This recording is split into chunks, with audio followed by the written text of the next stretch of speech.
So, do you consider yourself to have a lot of shame and guilt around food? Hi everyone, Christine here, your Mind and Body Empowerment Coach. I hope that this video finds you all well. So I wanted to talk about this today because this is another piece to the puzzle when it comes to trying to find freedom or peace around food, all right? Yes, we have those foods that we tend to restrict and we call those fear foods. I did a video on that a couple weeks ago. But another piece to the puzzle that's really important to keep in mind is that, we tend to have these fear foods because of the shame and guilt that we have associated with food in general, right? We've kind of been conditioned to fear food in a sense, and it's obviously more severe for other people. To the point where some people feel, shame and guilt no matter what they eat, whether it's considered the healthiest thing in the world or not, they feel bad for eating it. They feel like if they even look at it, they're going to gain weight and their life is over, okay? So it obviously is kind of like a spectrum and it's different for everybody. But in some way, shape, or form, I'm sure whoever's watching this, you've experienced or do experience shame and guilt around food at one point or another. And here's where it usually stems from. It's this whole labeling of foods. It's putting foods into boxes of good versus bad, healthy versus unhealthy, okay? Clean versus, dirty or whatever, evil, I don't know.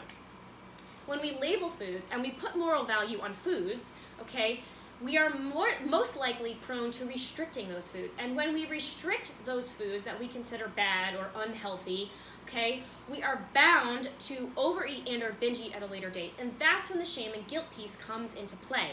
But it originates at the foods that we put into boxes as bad, okay? That's where the shame and guilt first comes into play. And once we restrict those foods and then we overeat those foods at another point in time, the shame and guilt piece comes back into play. So you just continuously validate to yourself that you have reason to have shame and guilt around food, okay? So it's really, really important to be mindful and aware of where you currently stand with food.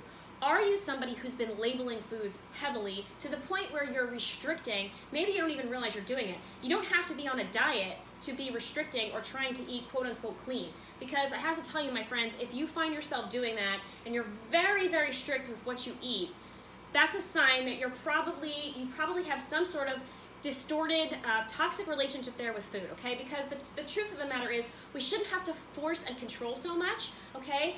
And it's really important to know that, there's room for all foods at your table. First of all, food does not have moral value. Food is not good or bad, it's just food, okay? That's how it was always intended. There's room for foods that are strictly for nutritional purposes, and there's room for foods that are strictly for joy and pleasure. And of course, there's foods that intermingle somewhere in the middle, right? But there's room for all of the foods in an abundant way. There's no reason to restrict. If you're allowing yourself to be naturally drawn to whatever it truly desires, and you honor that, there's no reason to restrict. Because you can have that said food whenever you want. You're not only having it on a Sunday, you're having it whenever you want, but you're also making sure to have all of those foods that provide tons and tons of nourishment, nutrition, vitamins, and minerals, okay? So if you eliminate the restriction piece, you're going to eliminate the binge/overeating piece, and slowly but surely you'll be able to break away from this whole fear-based story, all of the shame and guilt that tends to surround food. Obviously, there's other factors that come into play, but that's the basic idea. When we can start to separate the shame and guilt piece, there's absolutely no reason why you can't find freedom and peace when it comes to food. So I hope that you found this helpful. Let me know down in the comments below. And until we meet again, I wish you all a fabulous week, and I'll see you again soon. Take care. Bye.